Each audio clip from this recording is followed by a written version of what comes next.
23. Y así nos vamos hasta el verso 36, que lo vamos a leer todos juntos. Dice así la palabra de Dios. 14:22 de Marcos. Y mientras comían, Jesús tomó pan y bendijo y lo partió y les dio diciendo: tomad, esto es mi cuerpo.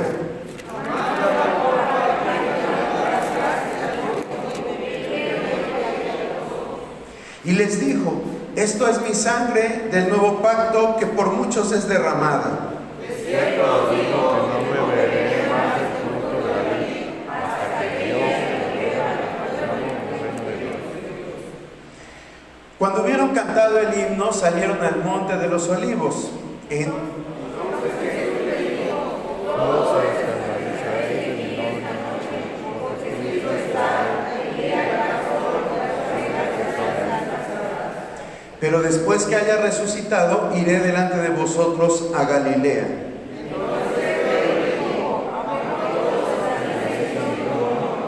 Y le dijo Jesús: de cierto te digo que tú, hoy, en esta noche, antes que el gallo haya cantado 2 veces, me negarás 3 veces.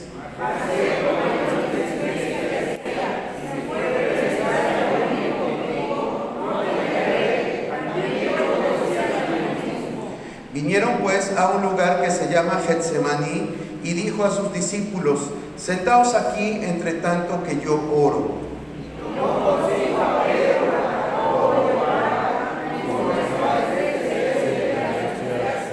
Y les dijo: mi alma está muy triste hasta la muerte, quedaos aquí y velad.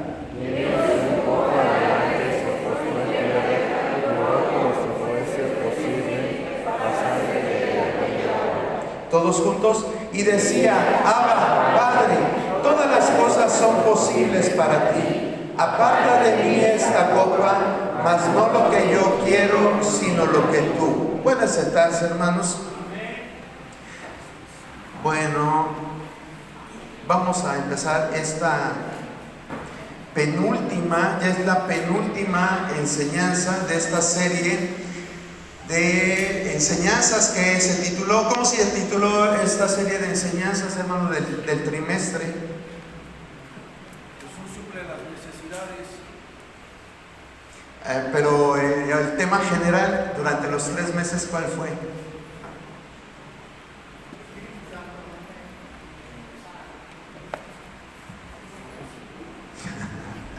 ¿Qué evangelio hemos estado viendo a lo largo de estos últimos 3 meses?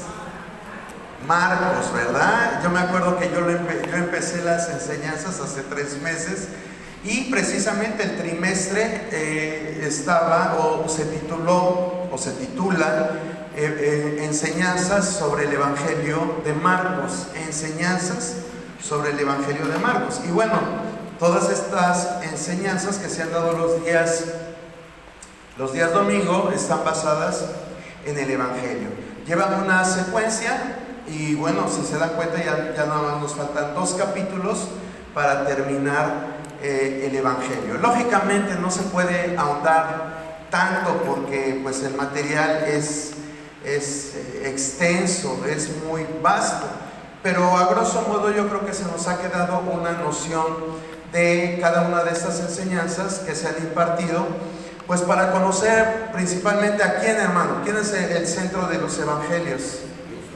Cristo, ¿verdad? Bueno, y no tan solo de los evangelios, sino de toda la Biblia, el centro es Cristo. Esta enseñanza se titula Jesús a la sombra de la cruz.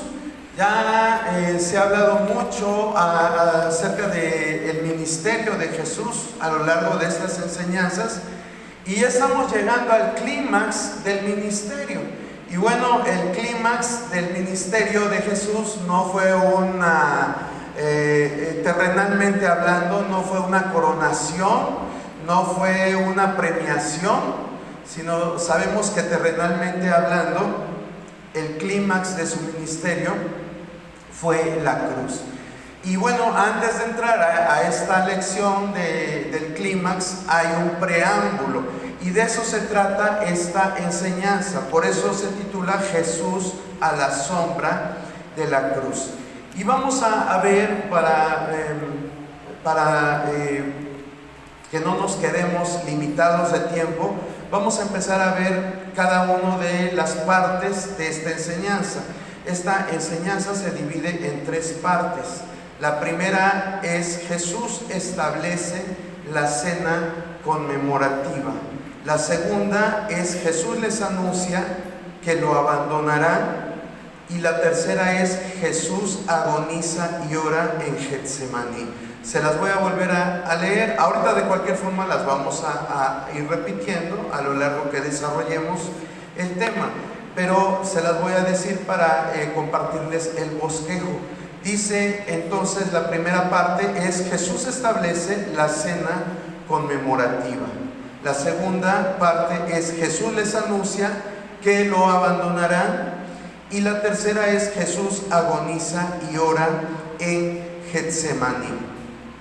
Bueno, estas 3 partes están tomadas de lo que acabamos de leer, ¿sí? Entonces vamos a ver acerca de esta cena conmemorativa. Es una cena en que Jesús, ¿qué les recordaba a sus discípulos? Quiero que las últimas veces que yo estuve aquí les estuve preguntando mucho, no sé si se acuerden, pero el desarrollo de esta enseñanza va a ser muy similar. Entonces les voy a preguntar mucho para ver pues qué tanto hemos aprendido. Entonces, ¿qué elementos formaban esta cena, hermano? Ya hasta les dije, ¿eh? El pan y el vino, ¿verdad? Era lo que Jesús les estaba compartiendo a sus discípulos. Es bien importante, antes de que entremos de lleno a los pasajes, es que sepamos en qué momento se tiene o en qué momento Jesús comparte esta cena. ¿Qué estaba pasando alrededor? ¿Perdón? Cuando iba a ser crucificado. ¿Por qué fue antes? Porque lo establece como un memorial. Les está diciendo, de esta forma yo quiero que me recuerden. Aunque los discípulos en ese momento no lo entendían, porque ni por aquí les pasaba que Jesús pues iba a ser crucificado y que iba a morir. Eso ni les pasaba por la mente. Lo que ellos estaban pensando en este momento era que Él había llegado a Jerusalén para ser coronado como rey, como el Mesías. Porque la mentalidad que tenía el judío acerca del Mesías era que iba a llegar fuerte, poderoso, iba a ser un guerrero que iba a liberar a Israel del poder romano, que en ese tiempo era el que los dominaba, los romanos. Entonces eso es lo que los discípulos albergaban en su mente. Y aunque Jesús ya les había dicho que tenía que sufrir, que tenía que padecer, como que a ellos no les caía el 20, como que ellos seguían esperando esta figura mesiánica. ¿Y por qué? Pues porque de esa forma lo interpretaban los antiguos, de esa forma lo interpretaban pues los estudiosos de la palabra, que de esa forma tenía que llegar el Mesías. Entonces Jesús les dice: a ver, quiero que a través de esta cena ustedes entiendan cuál es el propósito de que yo haya venido a la tierra. No es para en este momento liberarlos, no es para en este momento coronarme rey, no es con los fines de victoria que ustedes esperan. Los fines son diferentes, y a través de esa cena Él les establece qué tenía que pasar. Entonces se menciona muy bien el propósito. Pero también yo quiero que entendamos algo. A lo mejor esto es salirme un poquito del contexto, pero yo creo que es muy propio que lo entendamos, porque generalmente hablamos de la cena en la Semana Santa y realmente pues a veces no hacemos énfasis en esto. La cena también se establece para que los que participaban de ella fueran realmente discípulos de Jesús, gente que compartía la misma visión, ¿sí? Recordemos que antes y usted lo puede leer todo el capítulo 14. En ese momento donde estaban en ese cuartito que le llamaron el aposento alto, estaba también Judas, ¿sí? Y ahí estaba escuchando lo que decía el maestro. Pero pues Judas, en un afán de sentirse muy identificado con Jesús y que vieran que era muy íntimo de él, agarra y mete su pan en el plato, ¿verdad?, que estaba en la mesa. Y bueno, sabemos qué fue lo que pasó. Jesús dice: aquel que meta su pan en el plato de la mesa, ese es, ¿verdad? Entonces Jesús confronta a Judas, y al confrontarlo, no directamente, pero a través de sus palabras, ¿qué es lo que hace Judas en ese momento? ¿Qué hace? Se sale, exactamente. Gracias, hermano Gabriel. Se va. Y entonces cuando Jesús empieza a decir acerca del pan y lo parte y lo bendice, y cuando les da la copa, ya no estaba Judas. Entonces, ¿qué podemos aprender de esto?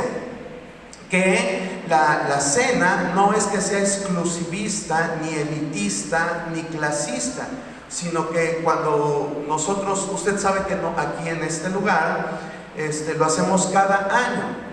Cuando se les dice, ya va a llegar el jueves de la Semana Mayor, prepare su corazón, venga, pues lo que esperamos es que quien viene tiene que ser parte del cuerpo, o más bien dicho, quien viene a compartir la cena tiene que ser parte del cuerpo de Cristo, es decir, con los mismos ideales, los propósitos, la visión que Jesús tenía.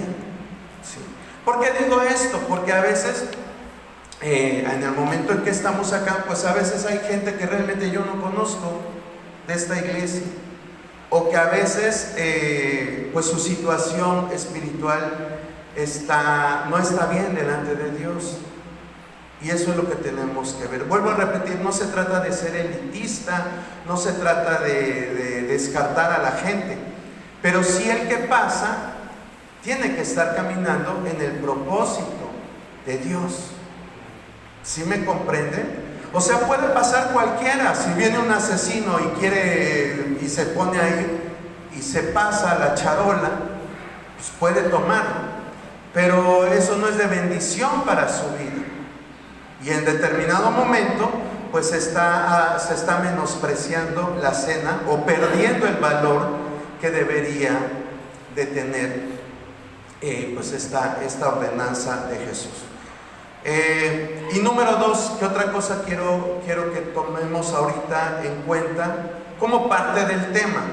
Que bueno, la cena fue ministrada estando todos reunidos, ¿sí?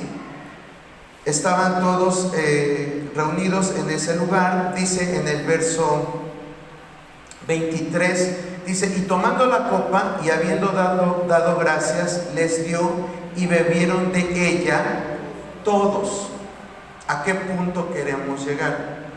A que la cena tiene que ser en un ambiente de comunión, ¿sí? Tiene que ser en un ambiente de comunión, donde esté, en este caso, pues la comunidad que integra esa congregación.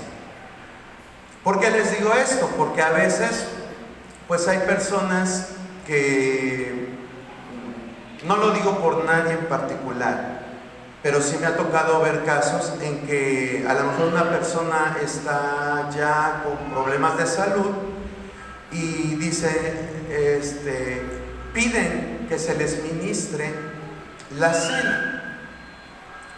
Realmente no he entendido el propósito de esto, pero base bíblica no tiene. Yo les pido que cuando, hermanos, empiece la enseñanza, o desde que entre al culto, ponga en silencio, por favor, su teléfono. Por favor, hermanos, se los pido encarecidamente que tengamos ese respeto, por favor. Entonces, vuelvo a repetir, hay personas que en momentos difíciles de salud, pues piden esto. Claro, pues adelante, se hace, pero a lo que voy es de que no tiene una base bíblica. No porque tome la Santa Cena te vas a ir con todo y sandalias al cielo, ¿sí? No creas que es un pase para llegar al cielo. La forma original como la planeó Jesús es darla, pero en comunidad. No irla a dar a un hospital o a un lugar pues exclusivo o particular, ¿sí? Yo espero que no se enojen.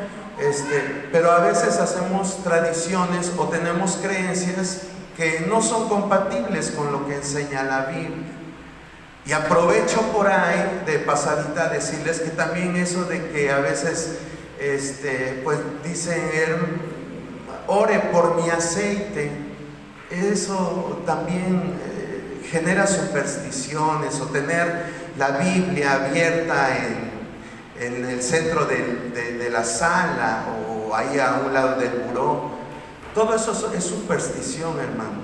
No tiene ninguna base bíblica. Espero que no se enojen, pero yo creo que es muy conveniente el tema para hacer este tipo de aclaraciones.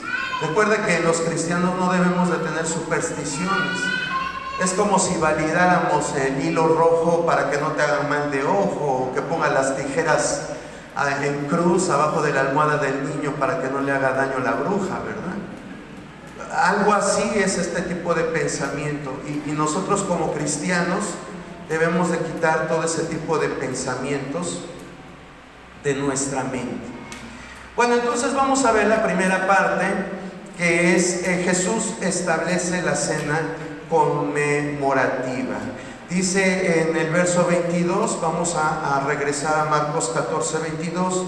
Y mientras comían, Jesús tomó pan y bendijo y lo partió y les dio diciendo: tomad, esto es mi cuerpo. Nosotros podemos ver un poquito más amplia la explicación en 1 Corintios 11, 24. Si alguien lo quiere leer, por favor, 1 Corintios 11, 24.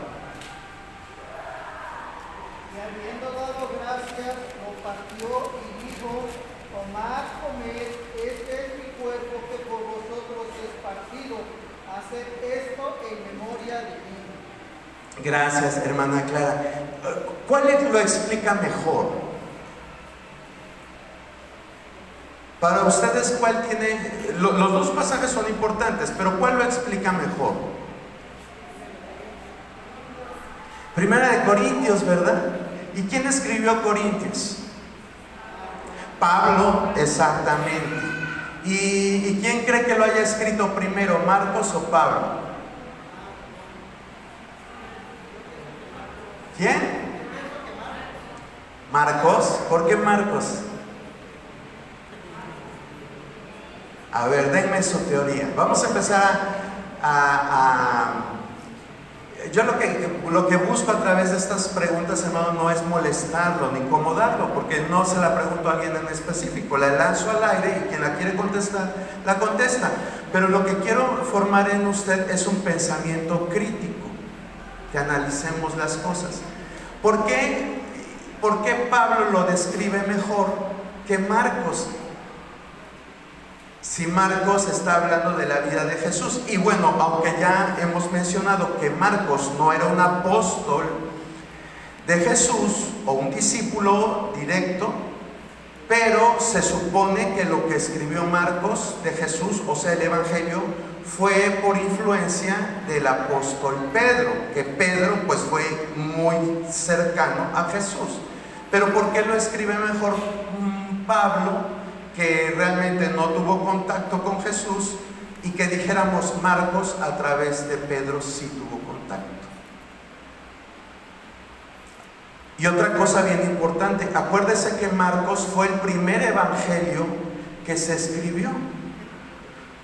De acuerdo a los investigadores, Mateo y Lucas, su fuente fue Marcos, pero el primero que escribe acerca de Jesús fue Marcos. Entonces, ¿por qué piensa usted? Si Pablo no estaba ahí con Jesús.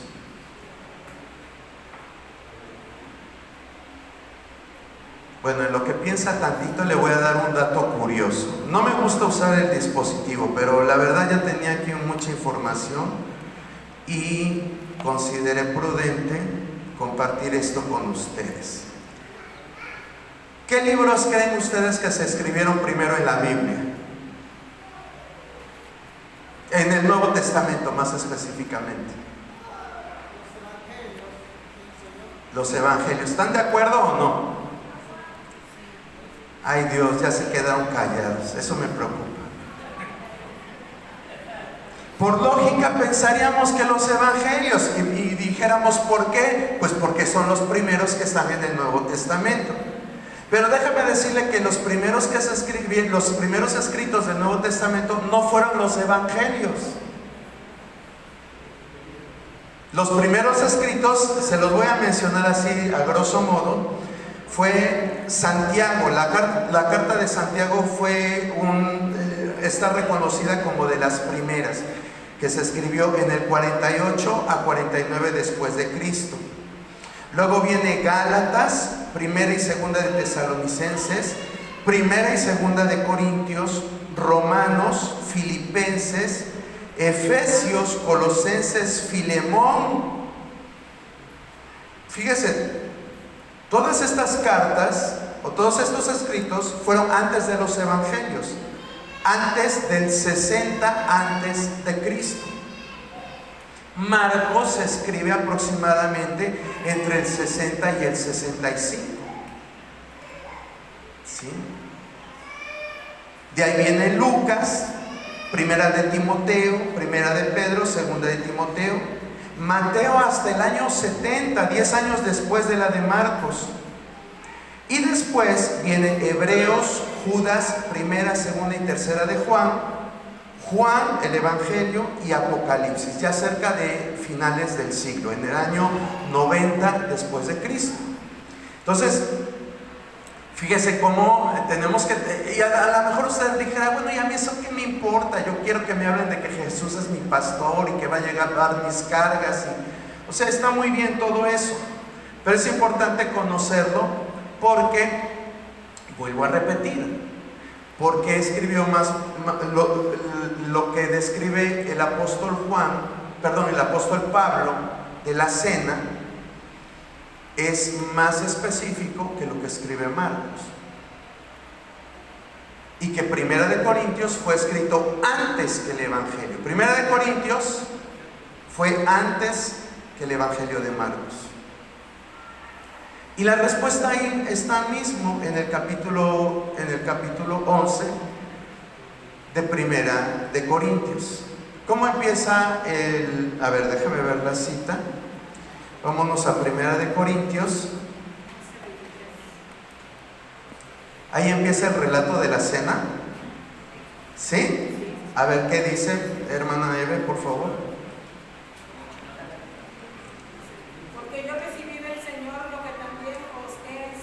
Hasta ahí. ¿De quién? Si Pablo no vivió con Jesús y no había otros escritos de donde tomara lo de la cena, entonces ¿cómo lo escribió? ¿De dónde le vino? Del Señor, así de simple y sencillo. Dice, porque yo recibí del Señor, ¿verdad? Es decir, Pablo lo describe mejor, y aunque vuelvo a repetir, no había una fuente escrita, una fuente.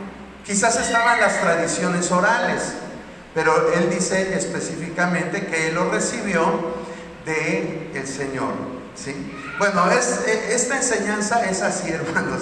Está llena de muchas cuestiones que yo quiero que ustedes piensen, tengan ese pensamiento crítico. Entonces Marcos empieza diciendo que Jesús dijo: esto es mi cuerpo, coman.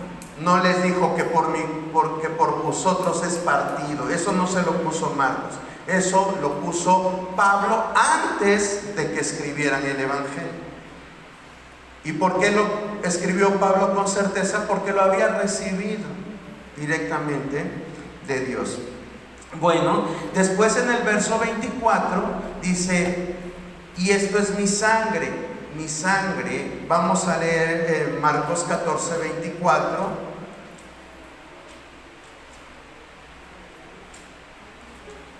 Si alguien lo tiene y me ayuda a leerlo, por favor.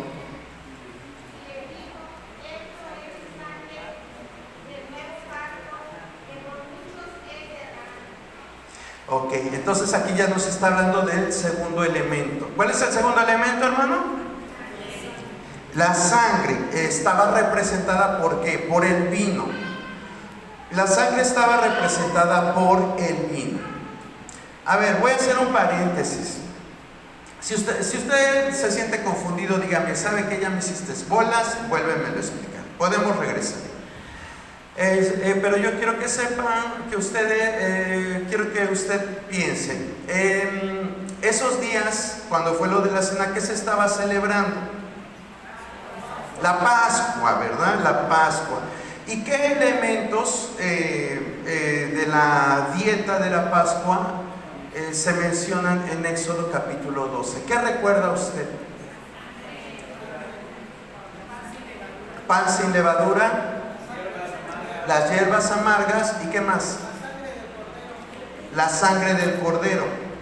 Muy bien, 3 elementos están bien especificados en Éxodo capítulo 12, a lo largo de todo el capítulo 12 del Éxodo. Bueno, pero aquí menciona otro elemento, ya con Jesús. ¿Cuál elemento es?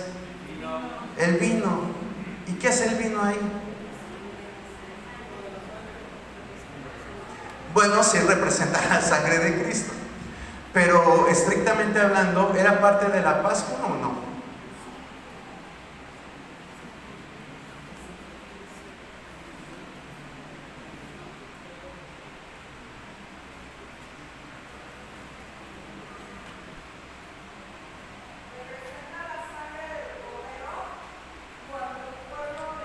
¿Quién está hablando, perdón? Sí, hermanita.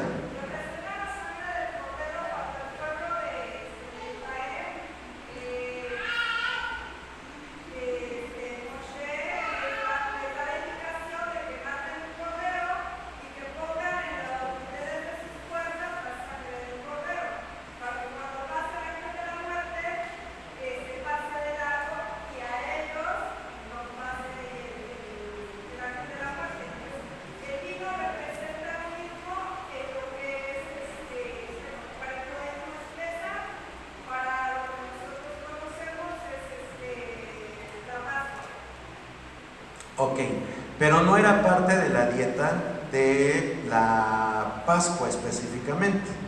¿Sí? El simbolismo de la sangre, o sea, es precisamente redención. Dios le dijo al pueblo a través de Moisés: vas a poner la sangre en los dinteles de la puerta para que cuando pase el ángel de la muerte no mate a los primogénitos. Pero no era parte de la dieta. Antes del cautiverio, la fiesta del Pesaj, que así se llama a la fiesta de la Pascua, por los hebreos así le dicen, Pesaj, la fiesta del Pesaj, no incluía el vino, pero después de que llegan del cautiverio, entonces empiezan a introducir este elemento que es el vino, lo empiezan a introducir. Eso se le llama el periodo del segundo templo, es decir, cuando regresan de la cautividad empiezan a introducir el vino como un elemento. Y lo incluyen porque también tiene un simbolismo, ya no tanto bíblico, sino un simbolismo para el pueblo, en el cual se servía el vino en 4 copas. Y estas 4 copas representaban lo que se menciona precisamente en la Torá. Cada una de estas copas representaba librar, redimir, tomar por pueblo y sacar. ¿Qué fue lo que hizo Dios? O estas expresiones usó Dios cuando sacó al pueblo de Israel de la cautividad. Vuelvo a repetir, 4 copas y cada una con vino que representaban el sacar, el librar, el redimir y tomar por pueblo a Israel. Por eso es que se añade el elemento vino ya cuando Jesús está en la cena, ¿sí? Vuelvo a repetir, estos son simplemente cuestiones que a lo mejor usted diría, bueno, ¿y a mí qué me interesa que todo eso, verdad? A mí lo que me interesa es lo que representa el pan y el vino. Y es cierto, a nosotros nos debe de interesar esto, pero no está de mal que nosotros pues estudiemos el motivo de las cosas, porque ¿sabe qué? Ante la gente de allá afuera, los cristianos de cualquier tipo, pues somos gente muy ignorante, y los pentecostales más. Entonces es bueno que nosotros vayamos formando un pensamiento crítico y de analizar los textos. Entonces aquí está hablando de un pacto. Volvemos al texto. Dice que Él va a establecer a través de esa copa un pacto, ¿sí? Dice, y les dijo, esto es mi sangre del nuevo pacto. ¿Dónde se promete el nuevo pacto al pueblo de Dios?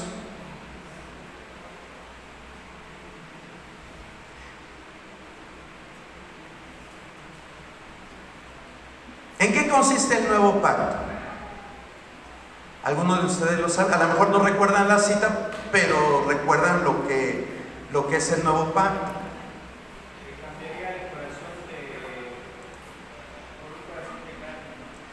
Que cambiaría el corazón del pueblo, es decir, de la gente que integraba el pueblo, de un corazón de piedra a uno de carne. ¿Alguien quiere leer Jeremías 31, 31 al 34?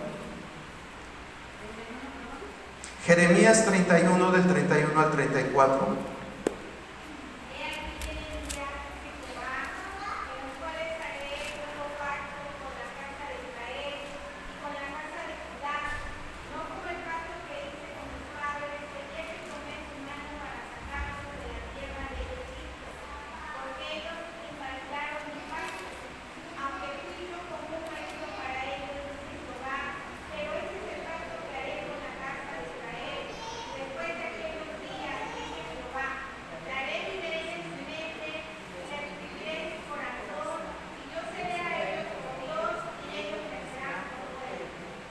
Ok, entonces gracias hermano Ayuki. Aquí estamos viendo la descripción y en qué consistía este nuevo pacto. Está hablando que Él les cambiaría su mente, que pondría los preceptos de Dios en su vida y que cambiaría su forma de ser. Pero hermano Yuki, le voy a hacer a usted la pregunta porque usted leyó, pero es para todos, ¿sí? Ahí en esta exposición que hace Jeremías del nuevo pacto, vemos sangre. Y entonces, ¿qué tenía que ver la sangre?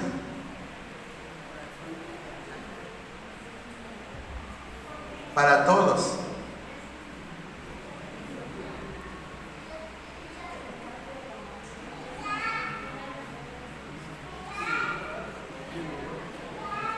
Ahí van, pero como que los oigo miedositos. Sin miedo, hermano, aquí nadie te va a reprobar.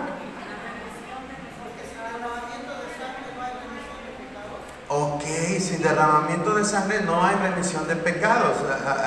Bueno, la hermana Clara se levantó, pero otros también lo estaban ahí murmurando, ¿verdad? Le estaban diciendo.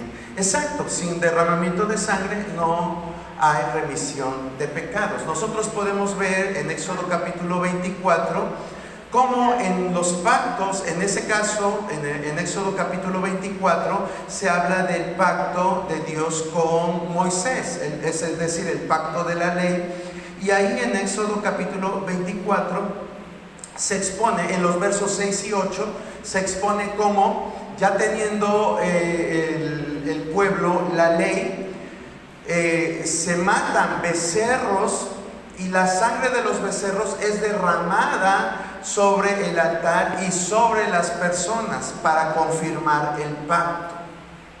Y si de ahí nos vamos nosotros a ver a Hebreos capítulo 9, del verso 16 al 22, viene lo que ustedes mismos ya me lo dijeron.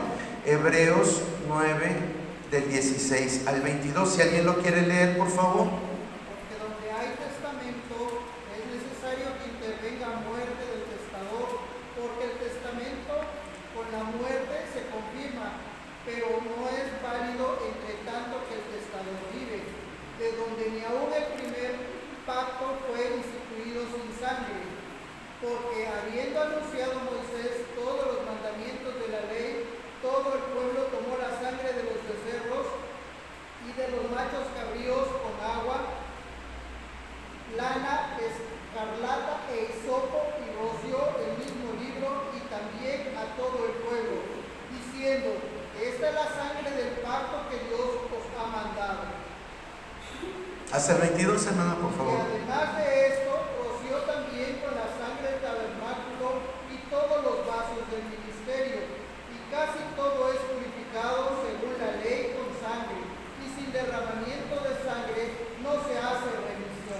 Gracias, hermana Clara. Entonces ve aquí cómo uniendo los pasajes nos damos cuenta, porque aunque en el nuevo pacto no piden sangre, pero era necesaria, nos los aclara en el libro de Hebreos. ¿Por qué era necesaria la sangre? Ya dijimos que porque si no hay derramamiento de sangre no hay remisión de pecado. Pero también debemos entender, porque todo esto yo creo que la mayoría no lo sabemos, hemos escuchado ese pasaje. Al menos, aunque no sepamos en qué parte de la Biblia está, pero lo hemos escuchado, ¿sí? Y de esta manera justificamos el sacrificio de Cristo. Pero esto también implicaba el derramamiento de sangre, un compromiso de el testador con las partes beneficiadas. Y era que las partes beneficiadas tenían que cumplir con los estatutos marcados por el testador. Era un compromiso que se hacía. Por eso es que se usa el simbolismo de la sangre. Diríamos, bueno, ¿y qué me importa si me rocío con la sangre o no me rocío en tiempos de Moisés? ¿O qué me importa si yo menciono la sangre de Cristo o no la menciono? Por cierto, la sangre de Cristo a veces la usamos así como para todo, ¿verdad? Vemos un peligro y la sangre de Cristo tiene poder. Eso también es como un talismán, hermano. Yo sé que a muchos les ha dado resultado, pero la sangre de Cristo no es para eso. La sangre de Cristo es para limpiarnos, ¿sí? No es para que estemos pasando por una situación adversa y digamos, la sangre de Cristo tiene poder. No, es como si usted dijera Shazam o alguna de esas cosas. Y no, todas estas son supersticiones, cosas que traemos de nuestra cultura y lo queremos introducir en la Biblia, pero bíblicamente no tiene ninguna validez. Bueno, entonces el hecho de rociar con la sangre, o lo que dice Primera de Juan capítulo 1 versos 7 y 9, que la sangre de Cristo nos limpia de todo pecado, es precisamente por esto, porque también a través del simbolismo de la sangre nosotros estamos declarando que somos parte del cuerpo de Cristo, que ya no nos pertenecemos a nosotros mismos, sino que le pertenecemos a Dios. Y a lo mejor usted va a decir, es que eso ya me lo han explicado mucho, hermano. Ok, qué bueno que se lo han explicado, pero la cuestión es, ¿lo estamos viviendo? ¿Estamos viviendo un compromiso con Dios en nuestra vida por agradarle a Él antes que a cualquier otra persona? Ese es el punto. Cuando nosotros participamos de la cena y venimos, le estamos diciendo al Señor, cuando tomamos el jugo que nosotros utilizamos, cuando nosotros tomamos el jugo, le estamos diciendo, me comprometo a que tú seas el dueño de mi vida, que tú seas mi rey, que yo voy a obedecer lo que tú me digas, Señor. Así vaya en contra de mi voluntad, yo me comprometo. Eso es lo que venimos a hacer cuando se nos imparte la cena. Venimos a reafirmar el compromiso. No puede ser que si yo ando de lujurioso y para que no digan los hermanos, ay, ahora el hermano no tomó la Santa Cena, ¿quién sabe por qué? Para que no piensen mal de mí, pues hay paso. No, es un compromiso, es algo que lo debemos de ver como algo serio, porque eso es lo que representa el pan y el vino, ¿sí? En este caso el vino es el compromiso, la reafirmación del compromiso que tú tienes con Dios, de vivir en santidad. Hay otro pasaje que está en Éxodo, en el capítulo 29, de la ordenación. Ahorita no lo vamos a leer porque ya me estoy pasando mucho de tiempo, nada más con la primera parte, de la ordenación del sacerdote. Y ahí el sacerdote también era lo mismo, se rociaba el altar y al sacerdote también se le ponía en los lóbulos de la oreja y en otras partes de su organismo sangre, como símbolo de ¿qué? Como símbolo de que el sacerdote se comprometía a vivir en santidad. De hecho, ¿qué decía pero ¿cómo se llamaba? Perdón. El accesorio, se me olvidó ahorita el nombre del accesorio del sumo sacerdote, pero decía que santidad a Jehová, ¿sí? Entonces cuando nosotros pensamos en el pan y en el vino, son símbolos de compromiso con el Señor, que debemos de reafirmar. Aquí, por ejemplo, se hace cada año. Hay lugares donde lo hacen cada semana, cada 15 días, cada mes. Aquí se hace cada año, ¿sí?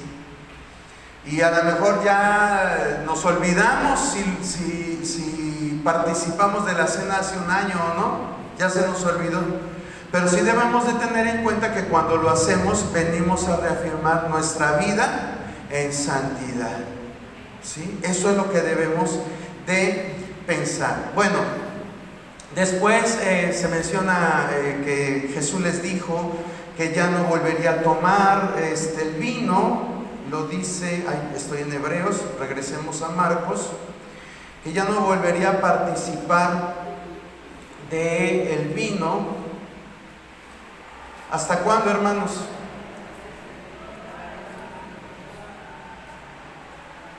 ¿Hasta cuándo?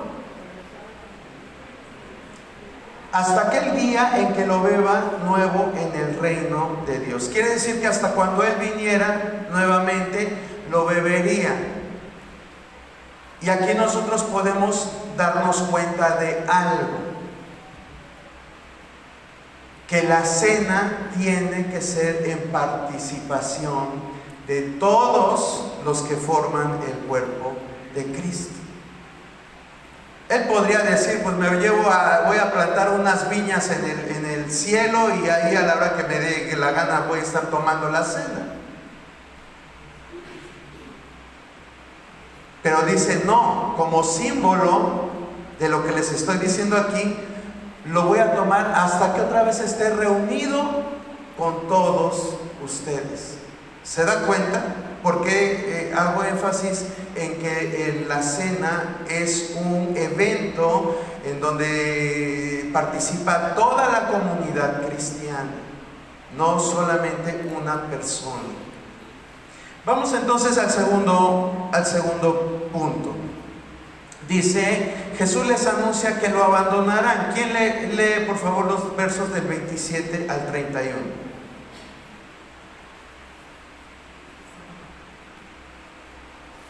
Ay, ya se me quedaron mudos.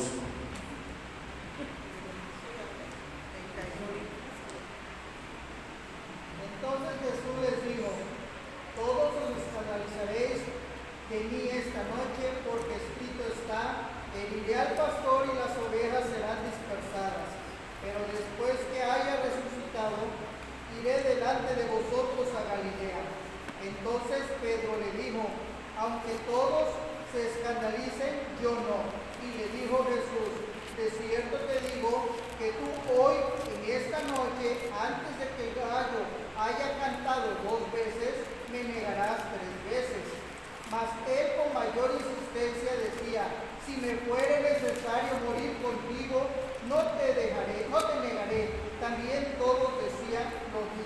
Gracias, hermana Clara. Un pasaje ya bien más común, ¿verdad? Que nosotros podemos ver aquí la actitud de qué discípulo, de Pedro, ¿verdad? Aunque no fue el único, o sea, el más osado para hablar era Pedro, pero en realidad esta actitud la tenían todos, porque dice al final del 31, también todos decían lo mismo. ¿Sí? Todos dijeron, no te vamos a dejar, Señor. Aquí dice en el verso 27, entonces Jesús les dijo, todos os escandalizaréis. Algunas versiones, unas traducciones más modernas, lo traducen como escandalizar, como abandonar. Como abandonar. Es decir, Jesús dijo, todos me van a abandonar esta noche, porque escrito está, heriré al pastor y las ovejas serán dispersadas. ¿Sí? Es una profecía que está en Zacarías 13:7. Algo bien curioso, fíjese, algo bien curioso, esto es ahora sí un dato aparte. ¿Qué dice el verso 28?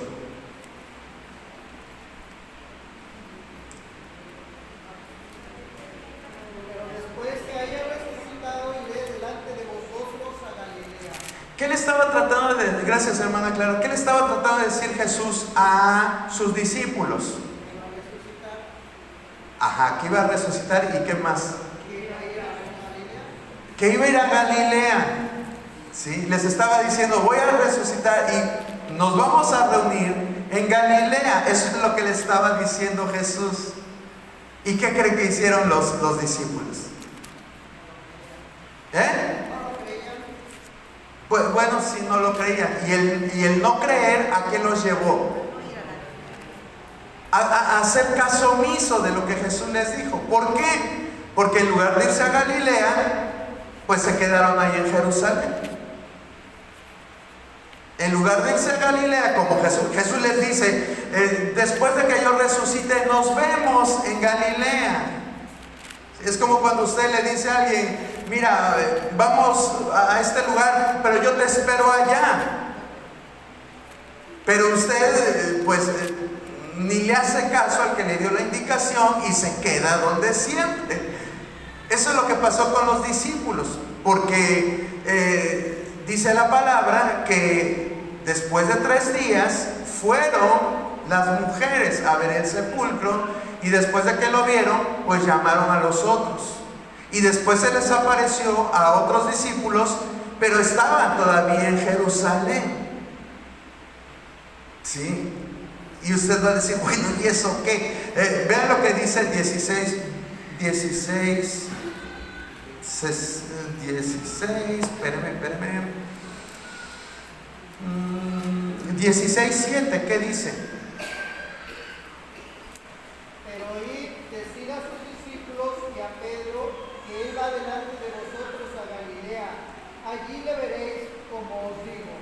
Ajá, fíjese, habían pasado 3 días, llegan las mujeres al sepulcro, se encuentran con el ángel, le preguntan, ¿dónde está Jesús? Y el ángel les dice, pues ya resucitó, y Él los está esperando en Galilea. Eso es lo que les está diciendo.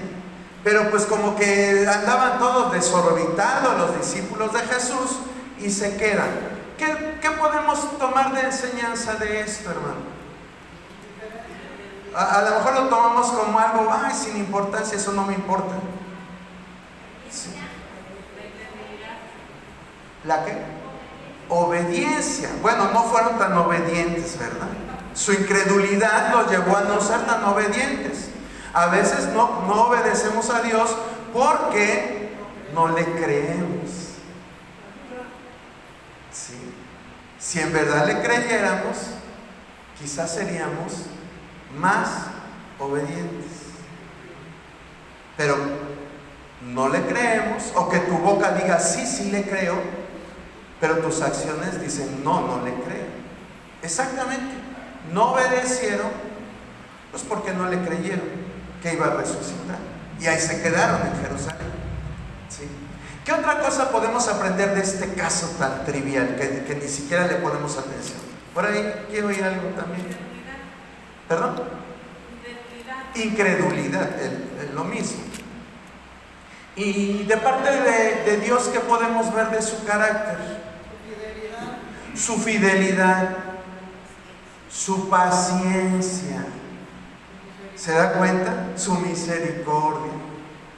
Todo esto, todas estas cosas bonitas de Dios, lo podemos ver en este versículo que ni le hacemos caso. Porque más nos interesa la resurrección, la crucifixión, todo eso, que es la base de nuestra creencia. Pero vean cómo a través de versículos que aparentemente no tienen relevancia, podemos aprender del carácter de Dios, del carácter de Cristo, que es Dios, es la representación de Dios en la tierra. Podemos aprender que Él es paciente, que a veces nos habla de una forma y no le entendemos y nos habla de otra. Y que a pesar de estarnos hable y hable de mil maneras, a veces no podemos, no nos cae el 20, como decimos aquí en México, no nos cae el 20 y pues seguimos en Jerusalén cuando que Él nos quiere llevar a Galilea. ¿Y Galilea qué representa? Pues el disfrutar de la presencia de Dios, avanzar en su plan que Él tiene para con nosotros. Dios dice en la palabra que Él tiene planes de bien para nosotros y decimos, pero ¿por qué me va tan mal? Quizás porque te has quedado en Jerusalén y no quieres avanzar a Galilea. Eso puede ser una causa. Pero vemos cómo Dios es paciente. Todavía va y se les presenta ahí donde estaban encerraditos, llegó y se echó un pescadito con ellos y estuvo comiendo. Vean qué bueno es Dios. Y esto a veces da pie a que digamos, ay, pues Dios no me hace nada. Yo puedo seguir siendo lo que soy, como soy, en mis fechorías, en mis maldades, en mis pecados. Y Dios es paciente y me perdona. Pero el propósito de que Dios sea así no es que sea tonto o que pase desapercibidas nuestros malos procederes, sino como también lo dice la palabra de Dios en Romanos, que debemos de recordar que su benignidad y su gran longanimidad nos debe de conducir ¿a dónde? Al arrepentimiento. Sí. A decir, bueno, siento que estoy atorado aquí en Jerusalén, que no avanzo. Señor, voy a obedecer lo que me dices y me voy a Galilea. Y ahí te veré. Ahí veré tu presencia en mí. Ahí voy a ver lo que tú tienes realmente para mí. A eso es a lo que Dios nos quiere llevar. ¿Se dan cuenta?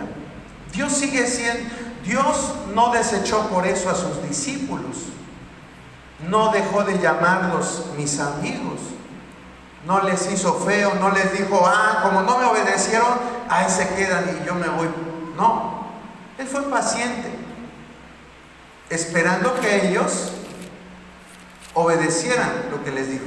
Y nosotros podemos ver muchos pasajes de la Biblia donde nos habla de la paciencia de Dios. Dios es paciente, no queriendo que nadie perezca, sino que todos procedan al arrepentimiento. ¿Sí? Bueno, pero ese no era el punto. El punto es la actitud de Pedro. La actitud de Pedro. Pedro actúa con un exceso de confianza. Con un exceso de confianza. Y el exceso de confianza a veces nos lleva al orgullo, a decir cosas que ni siquiera vamos a cumplir, como lo que él dijo: yo nunca me avergonzaré de ti, nunca me escandalizaré de ti, no te voy a dejar, maestro, no te voy a dejar. ¿Y qué pasó a la hora de la hora?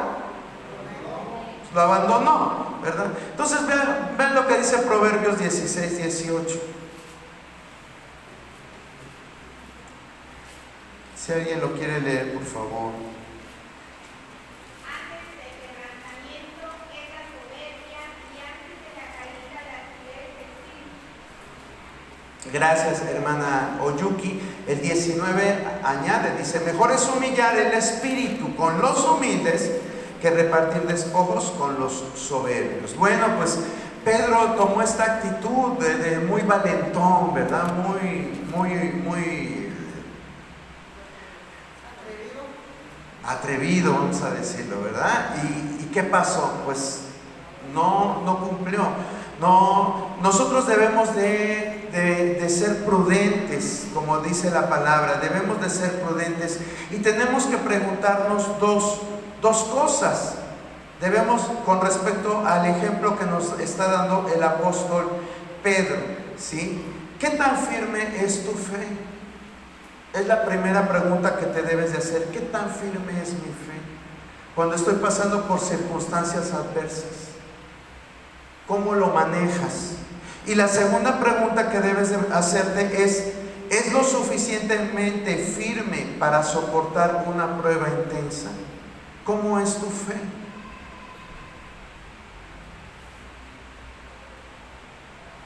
Pedro se sentía muy seguro. Pedro sentía que ya tenía las llaves del reino. Pero a la hora de la hora, vemos cómo es sacudido como una simple pajita de trigo. Y toda su fe, ¿qué le pasó? Se vino para abajo.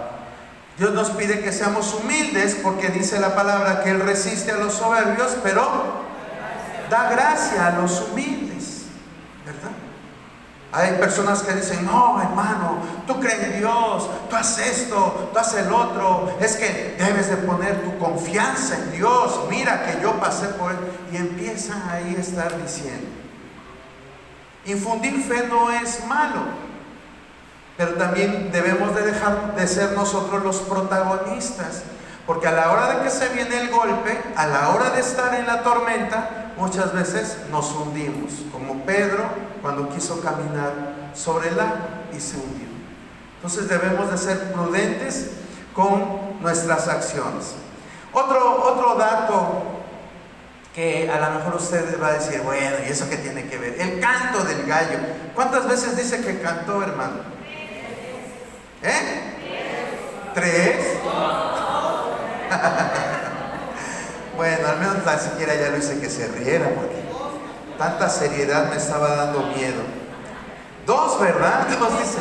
Y las demás narraciones, ¿qué dicen? ¿Qué dicen los otros evangelistas? No.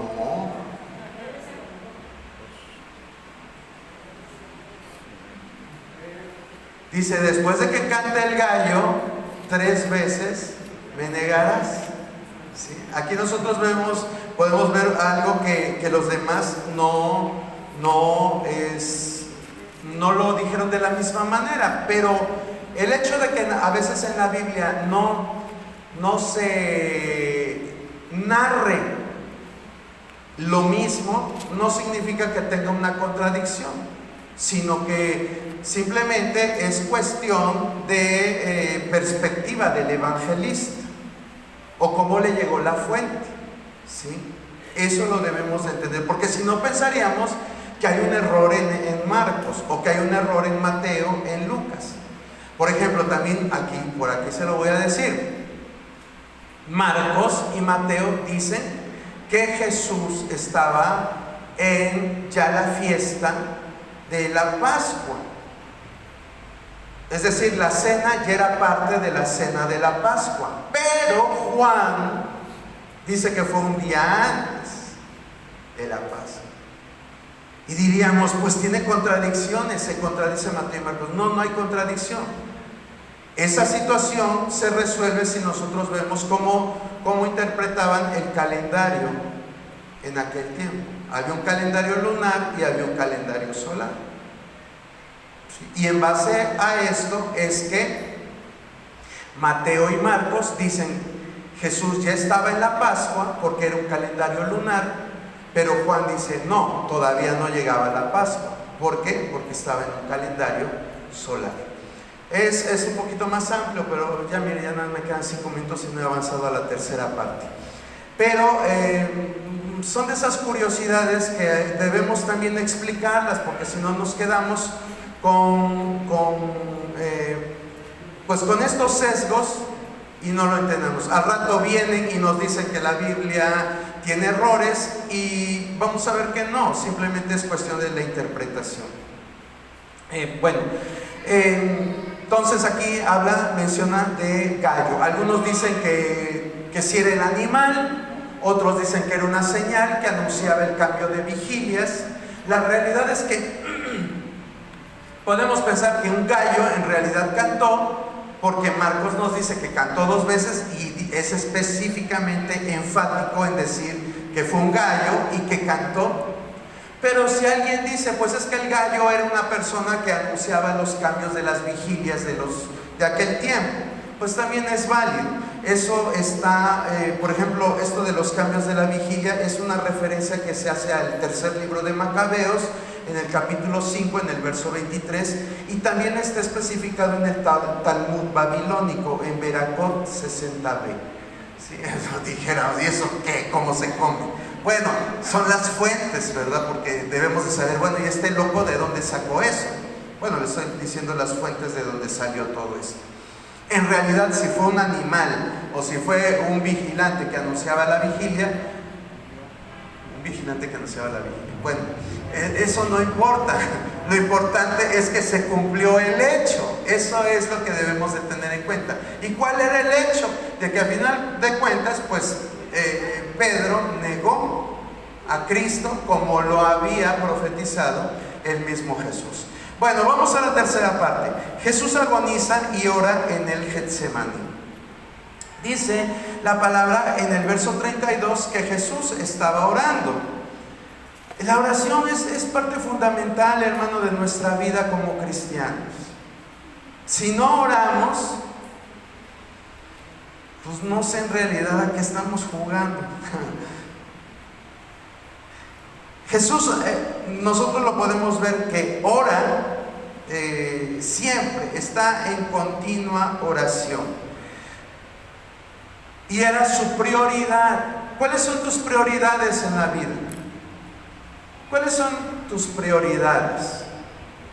No me las digas. Pero yo estoy seguro que tu prioridad no es la oración. O alguien puede decir, hermano, se equivoca, me está calumniando. Mi prioridad es la oración. Bueno, qué bueno que somos honestos, ¿verdad?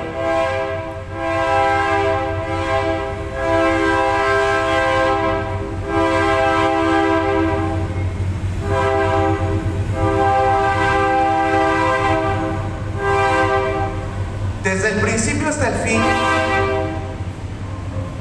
la palabra de Dios nos muestra que la prioridad de Jesús era la oración. Nosotros podemos ver en Mateo 14, 22 y 23.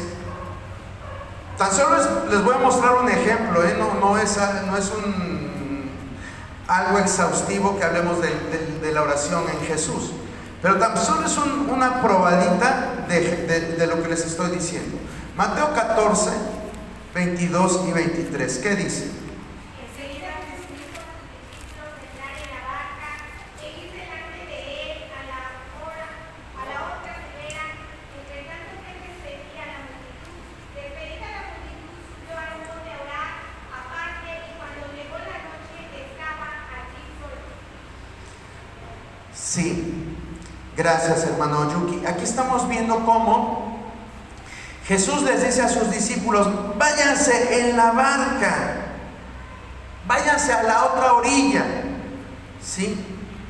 Mientras yo despido a la multitud. Fíjense cómo él estratégicamente mueve todo. ¿Con qué propósito? Con el propósito de quedarse solo. ¿Para qué, hermano?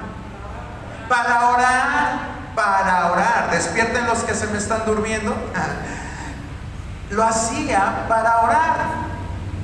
Era su principal propósito. ¿Qué hace usted después de que tiene un logro significativo en su vida? tiene un logro significativo. ¿Qué hace usted? A lo mejor usted estudia y se gradúa. ¿Qué hace usted? Dar gracias a Dios, pero ¿qué más hace? ¿A poco se gradúa y dice, a ver, su familia está ahí echándole porras y termina el evento y les dice, a ver, espérense, déjenme ir al cerro a orar? ¿Eso hace usted? No, o sea, yo entiendo que damos gracias a Dios porque somos cristianos, pero ¿qué es lo que hacemos comúnmente? Pues nos vamos a comer, nos vamos a cenar, nos vamos a festejar. Tu hijo se graduó, pues vamos a festejarlo. Ganó México, vamos a festejarlo. Ganó X cosa, pasó en tu vida. ¿Y qué hacemos?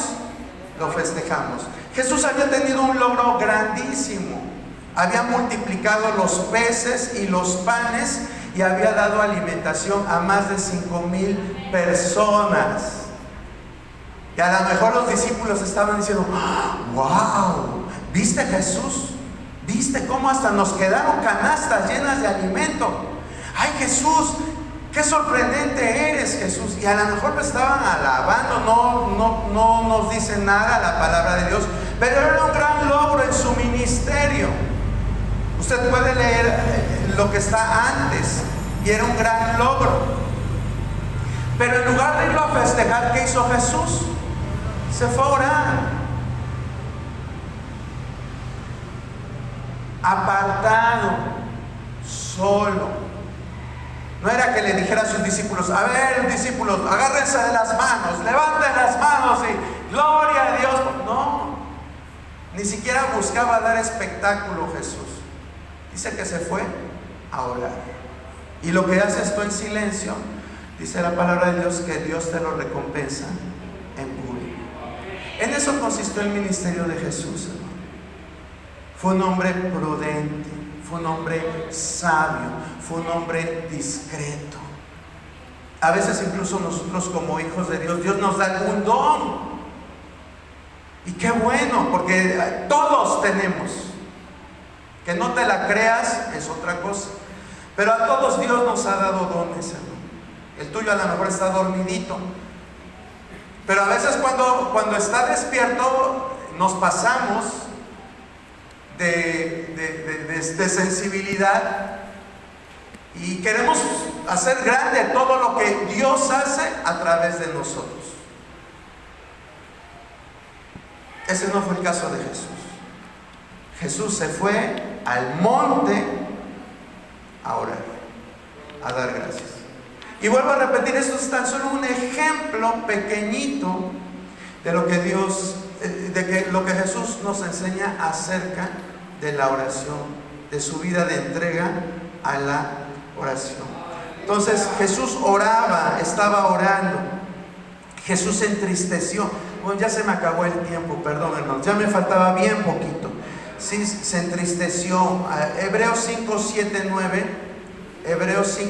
9 describe también este cuadro. Vamos.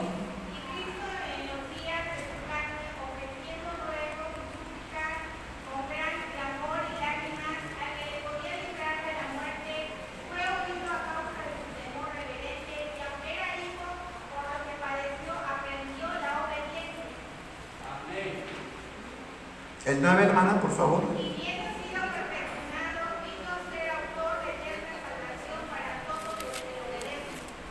Gracias. Aquí viene otra cuestión y aquí ya les voy a cortar, pero yo lo que quiero es poner en usted la inquietud por estudiar. Aquí hay una palabra bien importante. En el verso 9 de Hebreos 5 dice, y habiendo sido perfeccionado. ¿Jesús era imperfecto? Entonces, ¿por qué tenía que ser perfeccionado? ¿Se las dejo de tarea? Se las voy a dejar de tarea y para la próxima... el jueves no, el jueves hablamos del Espíritu Santo. Si usted quiere también saber del Espíritu Santo, le invitamos para que venga los días jueves a la reunión de las 6. Se las dejo de tarea para la próxima que me toque estar aquí. Póngase de pie, vamos a dar gracias, hermano. En esta oración vamos a orar por Guadalupe Nicasio Alonso, por su salud. Es una hermana